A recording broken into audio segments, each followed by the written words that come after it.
Today we will be investigating a horrific crime. Nami the cat was sleeping peacefully when she heard a large noise and ran to her living room. She found that her safe containing limited edition gum had been broken into.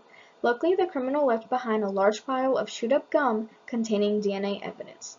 Nami quickly called the police and ran in the direction of the criminal. When she finally caught up with the criminal, she found that there were many dogs at the park. Therefore, she was unable to identify the suspect and took them all to be investigated and DNA fingerprinted. Here we have Suspect 1, Suspect 2, Suspect 3, and Suspect 4. For our crime, we have a total of 4 suspects and the DNA of the criminal. While police searched the scene, they also found another piece of gum. They amplified the DNA twice to determine a match and to see if whether the criminal was acting alone or had a partner.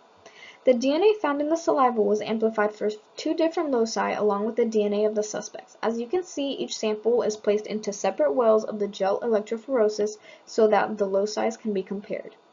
Once everything is in place, the gel electrophoresis undergoes an electrical current that moves the negatively charged DNA towards the positive end. Shorter DNA fragments travel farther and at a faster rate than large DNA fragments. Once this is done, the gel is stained and placed under an ultraviolet light, which is shown here. VNTR is a variable number of tandem repeats. Here we have our locus that has both gum 1 and gum 2, our victim, and our 4 suspects. Looking at the VNTR locus 1, first we see that gum 1 and the victim are our perfect match. We can predict that gum 1 is the victim and that the criminal was acting alone.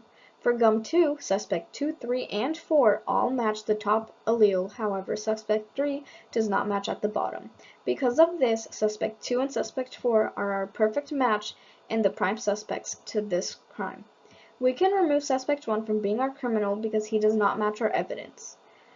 For our second VNTR locus, gum 1 matches perfectly with the victim. We can confirm that gum 1 belongs to the victim because they match in both locus 1 and locus 2.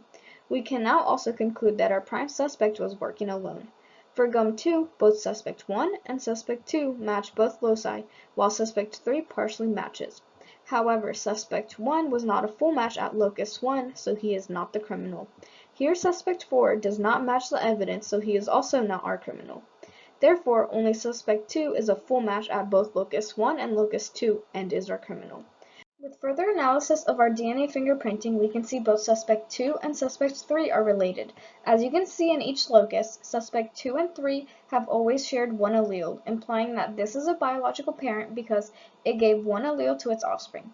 The other allele is from the other parent, which is not present here. In conclusion, gum 1 belongs to the victim, gum 2 belongs to the criminal, suspect 3 is innocent but is the biological parent of the criminal, and suspect 1 and 4 are innocent. The criminal acted out of boredom and decided he was hungry.